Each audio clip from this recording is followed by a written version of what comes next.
할렐루야. 우리 다시 한번 고백해 볼까요? 할렐루야. 수요예배 오신 여러분들 기쁨으로 찬양 드렸고, 또 말씀 들으시고 또 최선을 다해서 기도하는 은혜의 시간 되길 간절히 축원합니다. 이번 2025년 저희 교회 표가 뭔지 아십니까? 이렇게 안 들려요. 이렇게 하시는 것 같아요. 성경대로 행하며 칭찬받는 임마누엘 가정교회죠. 자, 성경대로 참 중요합니다. 행하는 거 중요합니다. 그리고 임마누엘 교회, 또 가정교회, 모든 것이 다 정확하게 우리가 알 수 있는 부분으로 다 들어가 있습니다. 근데 이제 칭찬받는 것이 한번 생각해 봤으면 좋겠습니다. 누구에게 칭찬받는 건가요? 너무나 잘 알죠. 제가 말하는 답은 쉽게 누구나 다 생각할 수 있는 답입니다. 하나님에게 칭찬받는 겁니다. 여러분들, 하나님에게 칭찬받는 것은 하나님에게만 칭찬받아야 돼요. 여기서 말하는 것은. 그런데 사람에게도 칭찬받고 싶고 하나님에게도 칭찬을 받고 싶다고 한다면 성경대로 행할 수가 없습니다. 그리고 칭찬받는 것은 뭐냐면, 하나님은 너무나 우리를 사랑하셔서 정말 많은 것들을 채워주십니다. 아멘? 아멘? 예, 정말 많이 채워주세요. 칭찬은 고래도 춤추게 하지만 하나님은 우리를 너무 많이 칭찬해 주세요. 그런데 그 칭찬이 내가 원하는 것이 아니기 때문에 칭찬인 줄 모릅니다. 내가 원하는 칭찬은 용돈, 좀 돈을 줬으면 좋겠는데 하나님 그것보다 더 좋은 걸 주는데 지금 순간의 기쁨, 순간에 내가 바라는 것을 안 주시더라고요. 예전에 저희 아버지가 일본으로 집회 가시고, 선들아 내가 선물 사올게 했어요. 그때가 제가 초등학교 6학년 때였습니다.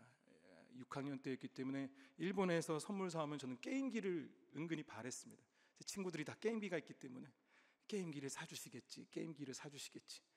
그런데 딱 갖고 오신 게 뭐냐면 카시오 시계를, 손목시계를 선물로 주셨어요. 정말 실망했어요. 마음에 안 들었어요. 근데 대놓고 얼굴에, 제가 참 우리 아이들이 저를 닮은 것 같아요. 대놓고 얼굴에 이렇게 기분이 나쁘다는 표현을 했는데 아버지 화는 안 내시더라고요. 근데 알고 보니까 이 시계가 너무 좋은 거예요. 그 당시에 200m 방수가 된다는 거는 엄청난 거거든요. 몰랐었어요. 그리고 방치해뒀어요. 나중에 보니까 다 배럴이도 나갔어요. 그런데 알고 보니까 이 시계가 너무 좋았던 것을 생각이 납니다. 칭찬하시는 하나님, 우리에게 복을 주시는 하나님, 그 하나님에 대해서 오늘 우리가 무슨 칭찬을 받아야지만, 우리가 어떻게 해야지만, 그리고 하나님이 주신 어떤 칭찬이 중요한 건지를 한번 봤으면 좋겠습니다. 오늘 이 17절과 19절을 보게 되면요, 평지에 모였던 군중들이 있습니다. 이번 장을 보게 되면 예수님께서 기도하시고 12 제자들을 세우시고 또 그 가운데서 이제 산에서 내려오시는 거죠. 마태복음은 산상수훈이죠. 산에서 말씀을 전했다고 한다면, 이 누가복음 6장의 말씀은 마태복음의 딱 4분의 1 규모밖에 안 되지만 평지 설교라고 합니다. 마치 모세가 시내산에서 내려와서 하나님의 말씀을 전했던 것처럼 예수님이 산에서 내려와서 말씀을 전하게 됩니다. 자, 그런데 이 평지에 그 말씀을 들었던 부류들이 세 부류가 되어 있습니다. 하나는 사도들이고, 또 하나는 제자들이고, 그리고 보통 사람들로 구성되어 있습니다. 사도들이라고 한다는 것은 예수님께서 앞으로 지상 명령을 감당하고 예수님께서 분명히 그들에게 성령의 충만을 주시고 그 사역을 감당해야 될 사도 12를 말하는 거죠. 그리고 70인 제자 파송처럼 예수님을 따르는 제자들도 있었습니다. 그리고 더 나아가서 이 5장과 6장 말씀을 보게 되면 계속 예수님께서 어부들을 따라오라고 하고 세리를 따라오라고 하고 중풍병자를 고치시기도 하고 안식일에 여러 가지 정말 힘들어하는 삶, 어려워하는 모든 사람들을 부르시면서 그들이 예수님을 따르고 있습니다. 분명히 이들은 가난한 자들이었을 테고 핍박받는 자들이었을 테고 또 무시당하는 자들이 많았을 겁니다. 자, 그런데 이 사람들이 어디서 왔냐? 멀리 남쪽으로부터, 예루살렘과 유대로부터 왔고 북쪽으로는 드로아 그리고 시돈에서 왔다고 말하고 있습니다. 자, 그냥 뭐냐? 이거는 유대인뿐만 아니라 이방 지역까지 포함하는 포괄적인 모든 사람들이 지금 주님의 말씀을 듣고 있다는 겁니다. 사실상 드로아 시돈을 언급한 것은 유대인 청중은 물론 이방인도 암시한 겁니다. 누가복음은 그걸 상당히 많이 가난한 자들과 소외받은 자들과 이방인들에 대해서 많이 얘기하고 있거든요. 자, 이러한 다양한 환경과 문화 출신들이 모여서 지금 주님의 말씀을 듣습니다. 이들은 그리고 그 가운데에서 18절을 보게 되면 더러운 귀신에게 고난받는 자들 고침을 받았고, 그리고 예수님을 만지려고 합니다. 자신들이 받고 있는 아픔과 상처가 치유되길 간절히 소망하는 마음으로 예수님의 옷자락에 예수님을 만지려고 합니다. 고침 받으려고. 그 가운데 놀라운 역사들이 일어남과 동시에 말씀이 전해집니다. 자, 이 뜻은 뭐냐면 그냥 말씀이 아니라 말씀의 능력이 있다는 겁니다. 예수님이 가시는 곳에 변화가 있고, 예수님 가시는 곳에 회복이 있고, 예수님이 지금 가시는 곳에 놀라운 하나님의 나라가 이루어지고 있다는 것을 볼 수가 있습니다.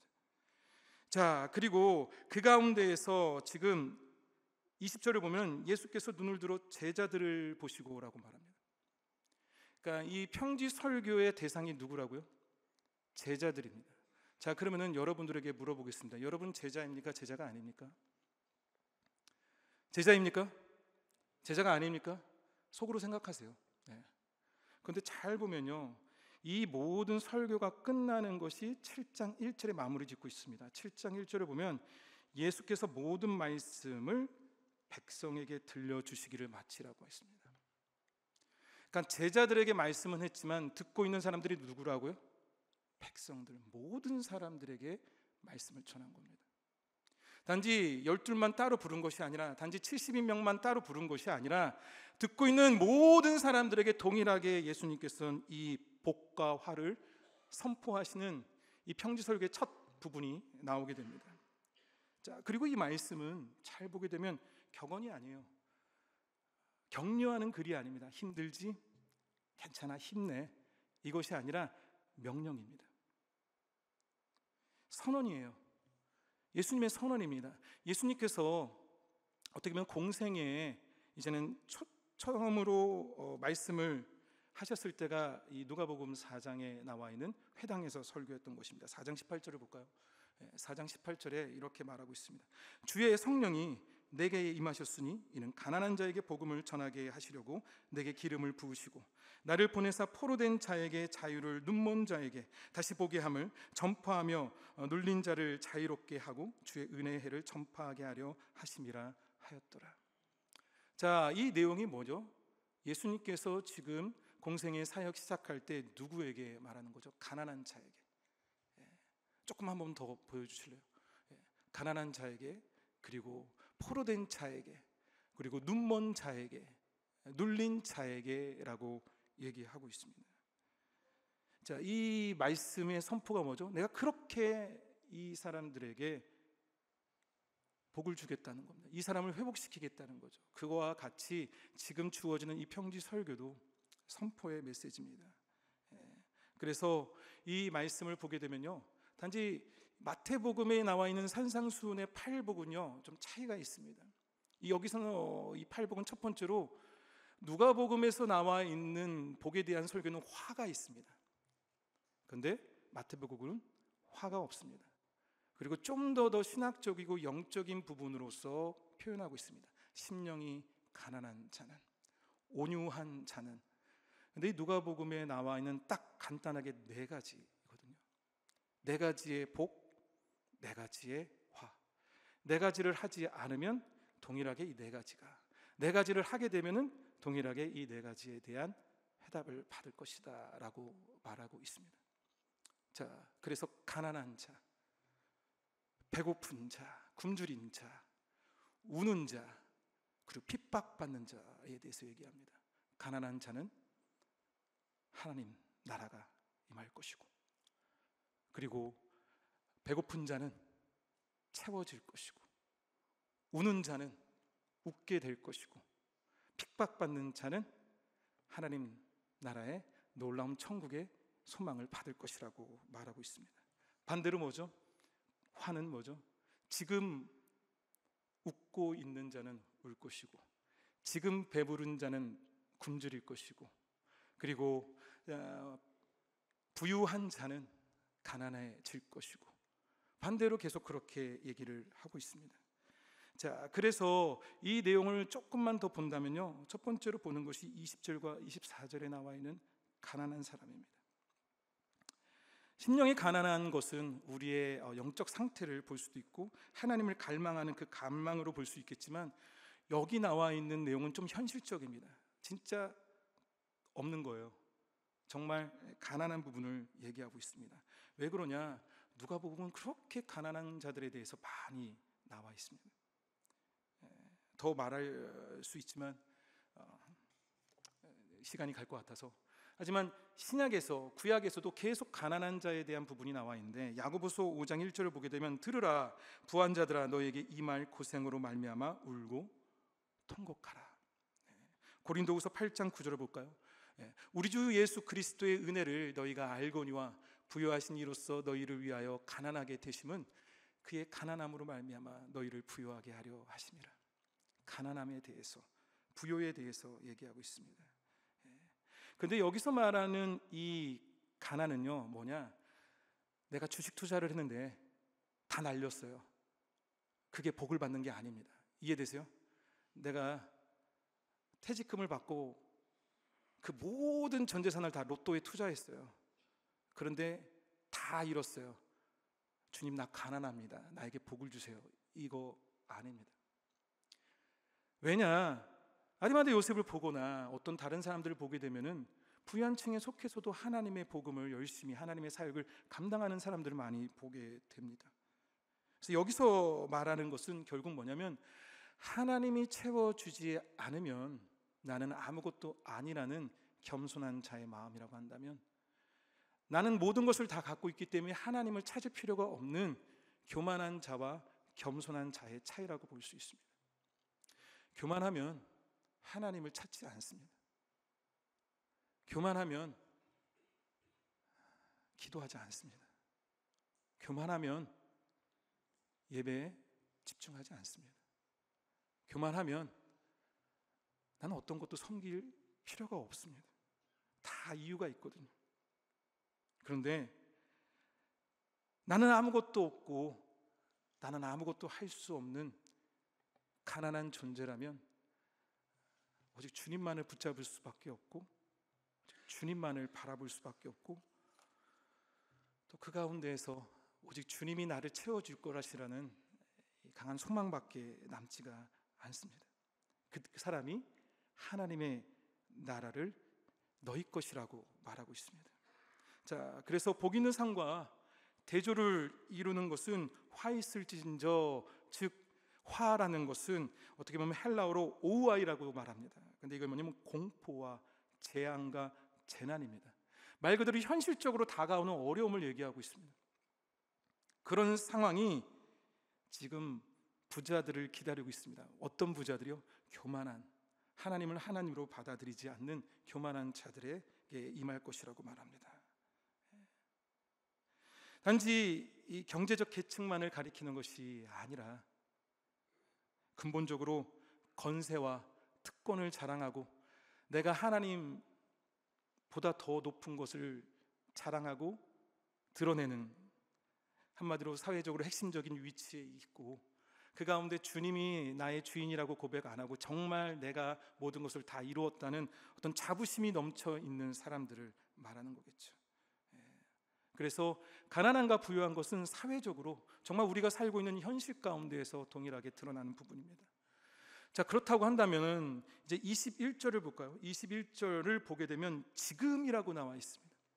지금 줄인 자는, 또 지금 우는 자는 뭐죠? 현실적으로 내가 죽고 나서 받는 축복이 아니라 내가 이 땅에 살면서 주님께서 주실 축복이라는 것을 말하고 있습니다. 지금이거든요. 그러니까 내가 지금 울고 있으면, 내가 지금 줄이고 있으면 너희가 배부를 것이고 너희를 웃게 할 것이라고 말하고 있습니다. 여기서 이 줄인 거는 뭐냐면은 포르타스테레라고 해서 이 문자적인 의미로는 이 배가 부르도록 먹을 것을 얘기하고 있습니다. 한마디로 이 배부름이라는 것이 뭐냐면 진짜 든든하다는 거예요. 속이 비어있지 않고 든든하다는 겁니다. 여러분들 아시잖아요. 배고프면은 절대 여러분들 쇼핑하시면 안 돼요. 코스코 가시면은 충동 구매를 해서 내가 사 먹지 않는 것, 내가 먹지 않은 것도 다 사잖아요. 근데 채워지면 뭐죠? 다른 것이 안 들어옵니다. 다른 것이 안 들어와요. 그 채워짐을 주님께서 주시겠다고 말하고 있습니다. 내가 지금 울고 있는데, 내가 주님 뜻을 따르기 위해서 살아가는데 울고 있는데 그 하나님께서 그 나의 눈물을 닦아주신다고 말하고 있습니다. 하나님은 우리의 슬픔을 기쁨으로 바꾸시는 분입니다. 아멘. 정말 우리의 슬픔을 기쁨으로 바꾸세요. 때로는 내가 혼자인 것 같고, 때로는 내가 정말 그리스도인으로 살아갈 때 주님, 내 모양이 너무나 처량한 것 같아요. 주님, 나는 주님을 따른다고 하지만 정말 주변의 사람들을 보거나 할 때 정말 내가 너무나 비참해 보이는 것 같아요. 그것을 마음 다해서 주님 앞에 눈물을 흘리면서 기도한다면 분명히 주님은 눈물을 닦아주십니다. 그리고 우리에게 기쁨을 주세요. 시편 126편 2절, 5절, 6절 말씀을 본다면 그때 우리 입에는 웃음이 가득하고 우리 혀에는 찬양이 찼었도다.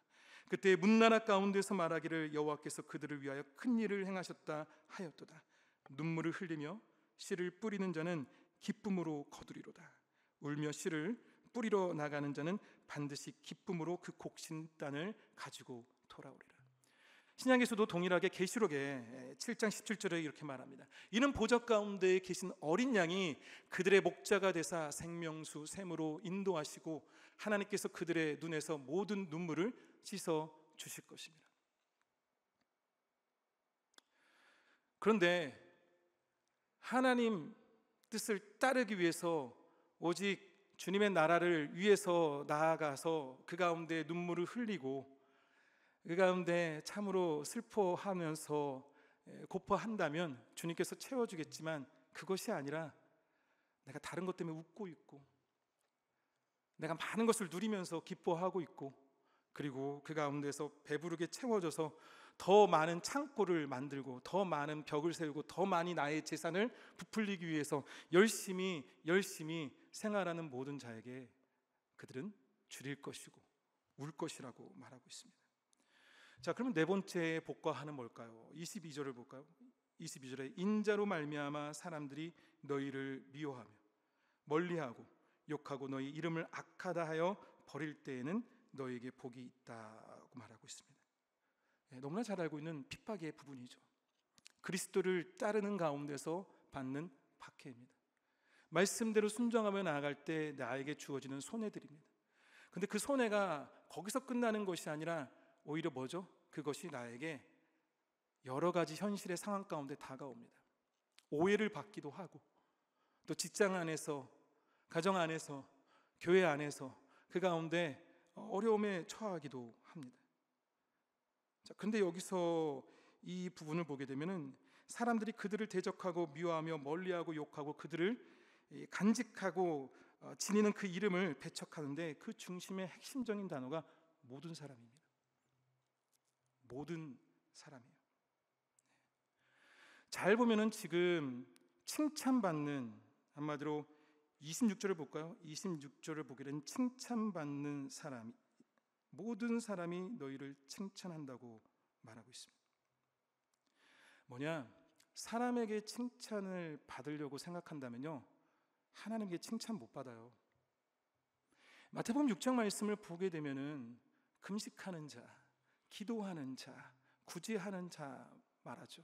근데 뭐라고 말해요? 은밀히 보시는 하나님 앞에 은밀하게 한다면, 은밀하게 구제한다면, 은밀하게 금식한다면, 은밀하게 기도한다면 하나님께서 채워줄 건데, 반대로 뭐죠? 사람들 앞에서 기도하고 사람들 앞에서 구제하고 사람들 앞에서 금식하면 뭐죠? 하나님께서 이미 너는 그 상을 다 받았다고 말합니다. 이미 너는 그 상을 다 받았다고요. 근데 여기서 칭찬받는 사람의 특징은 뭐냐면 어느 한 사람도 싫어하는 것이 아니라 모두가 다 자기를 좋아하게 만든다는 거죠. 자, 그러기 위해서는 뭐죠? 나의 원칙도 바꿔야 됩니다. 왜냐하면 모든 사람에게 칭찬받아야 되거든요. 제가 여기 계신 모든 분들에게 칭찬을 받을 수 있는 설교가 뭐가 있을까요? 자, 하나님 말고 여러분에게 칭찬받을 수 있는 설교가 뭐가 있을까요? 여러분들이 다 잘 되는 것을 얘기할 겁니다. 하지만 복음을 전하게 되면 이 말씀 가운데 찔릴 수밖에 없고, 이 말씀 가운데 두렵기도 하고, 이 말씀을 들을 때 짜증이 날 수도 있습니다.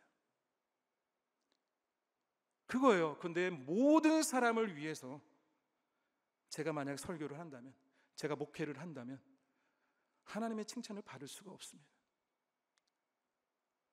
하나님께 칭찬을 받기 위해서 내 삶을 헌신하고 손해를 보고 피해를 본다면 그걸 아시는 주님께서 나에게 채워주신다고 말하는 겁니다. 자, 그래서 결국에 뭐냐면은 너희에게 복이 있을 것입니다.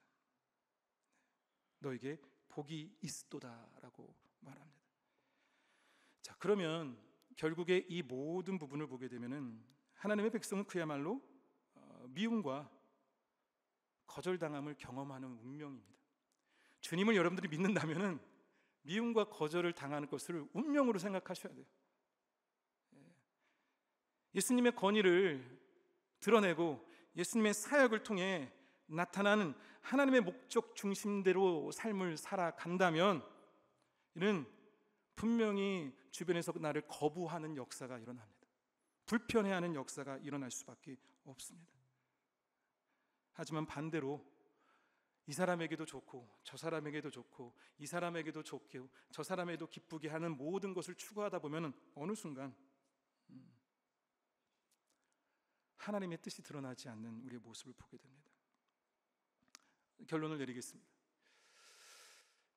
이 평지 설교의 첫 시작이 복과 화잖아요. 그런데 이 평지 설교의 대상은 제자가 되길 희망하는 사람들, 예수님께서 바라는 마치 부자 청년에게 그 모든 것을 다 버리고 나에게 와라, 그럼 내가 영생을 주겠다 하는 것처럼 간절하게 주님께서 바라는 마음으로 모든 사람들에게 말씀하고 있습니다. 어떻게 하면 복을 받을 수 있을까? 어떻게 하면 내가 하나님의 충만한 복을 받을 수 있을까 할 때 그 진정한 복은 오직 주님에게 칭찬받는 삶을 사는 것이라고 얘기합니다. 그 대표적인 예가 뭐냐? 바로 선지자입니다. 그것을 지금 24절과 26절에 선지자를 얘기해요. 참 선지자는 그의 삶을 봐라. 조상들이 어떻게 했는지. 거짓 선지자는 그들의 삶을 봐라. 어떻게 했는지. 자, 26절에 그들의 조상들이 거짓 선지자들에게 이와 같이 하였느니라. 뭐냐? 거짓 선지자들은 왕에게도 인정받았고 귀족에게도 인정받았고 모든 사람에게 인정받았습니다. 왜요? 그들이 좋은 말을 했거든요. 그들이 좋아할 수 있는 말을 했거든요. 괜찮아, 하나님께서 다 회복시키실 거야, 걱정하지 마, 하나님께서. 근데 참 선지자는 뭐 어떻게 했죠? 회개하라, 불순종하지 마십시오, 가난한 자와 소외받은 자들을 한 영혼을 귀하게 여기십시오.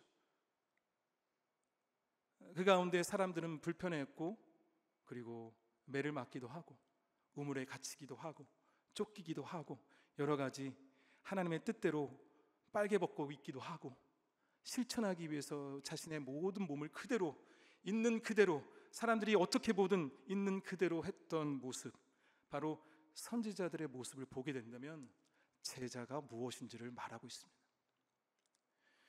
예수님을 따르는 것은 결국 우리가 주어지는 삶 가운데서 올바른 뜻을 추구하는 참 선지자의 모습과도 같습니다.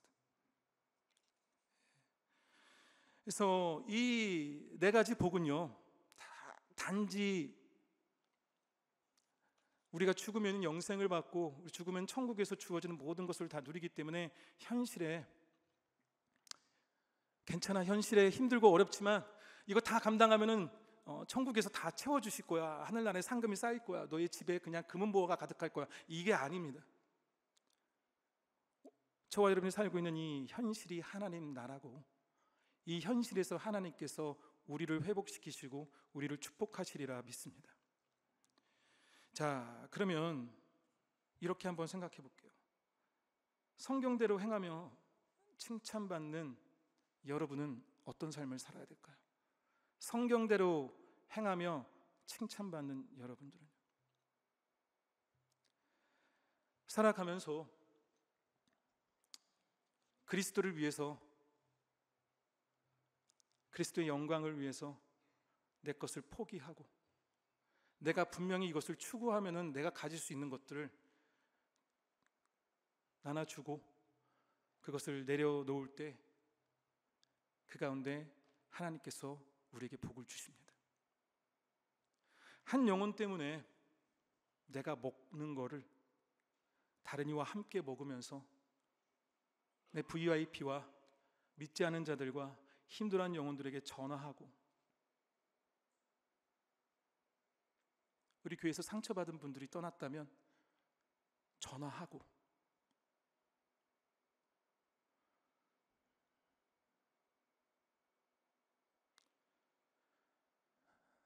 그리스도인으로 살아갈 때 난 최선을 다했지만 오히려 나에 대해서 안 좋은 얘기를 하고, 다른 사람들에게 나에 대해서 정말 오해스러운 얘기들을 할 때 내가 교회를 가야 되나?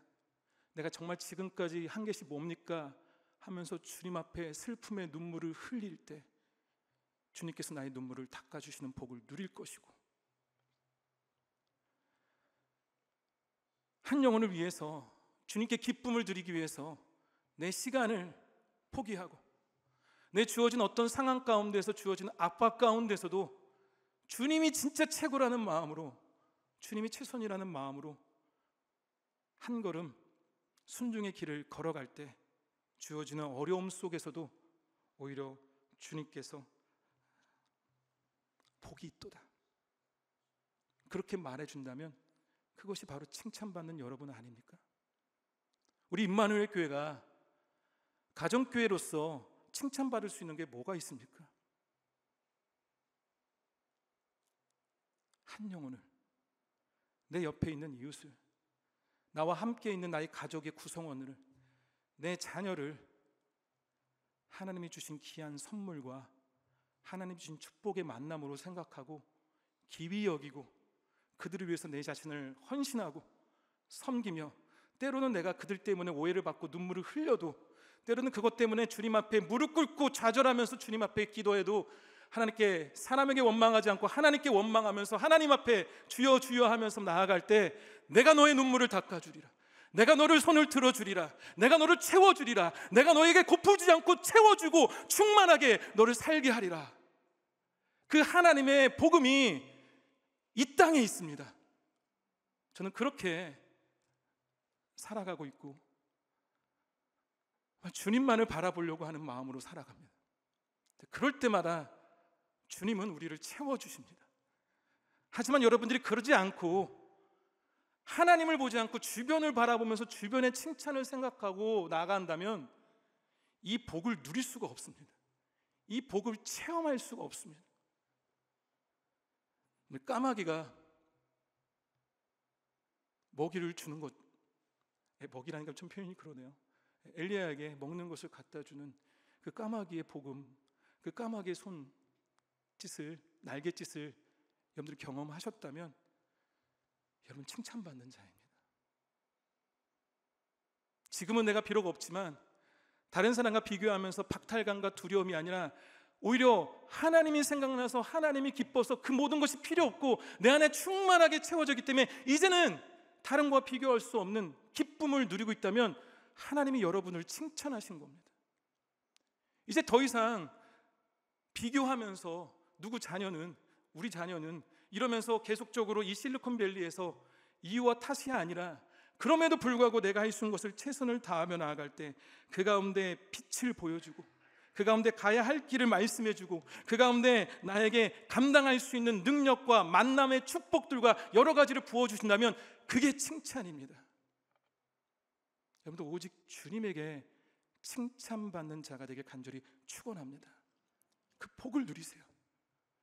그 복을 누리세요. 이 시간 우리가 함께 기도하며 나아갈 때 내 안에 채워지는 것은 오직 주님으로 채워주기를 바라는 마음으로 기도하시기 바랍니다. 주님이 여러분들을 채워주십니다. 오직 주님만이 여러분들을 만족시킵니다. 오직 주님만이 여러분들이 영원한 흘리는 눈물을 닦아줄 수 있습니다. 오직 주님만이 온전한 참된 복을 누릴 수 있게 합니다. 주님이 나에게 가득 차시소 그 충만한 은혜로 충만한 삶을 살아갈 수 있길 간절히 축원합니다. 기도하겠습니다. 감사합니다. 주님, 오늘 주어진 말씀을 생각합니다. 칭찬받는 교회, 여러 가지 방법들이 있고 여러 가지 매뉴얼을 만들 수 있고 여러 가지 우리가 생각할 수 있는 것들이 참으로 많지만 복음 앞에 오직 주님만을 바라보고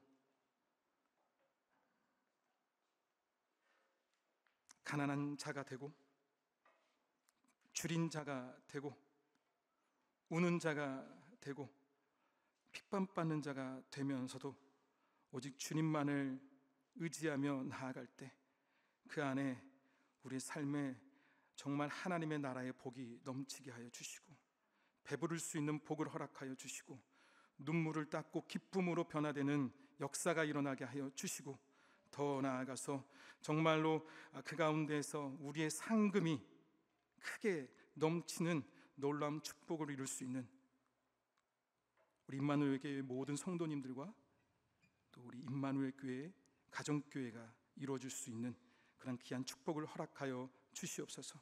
이 모든 말씀 살아 역사하시는 예수 그리스도 이름으로 기도드렸습니다.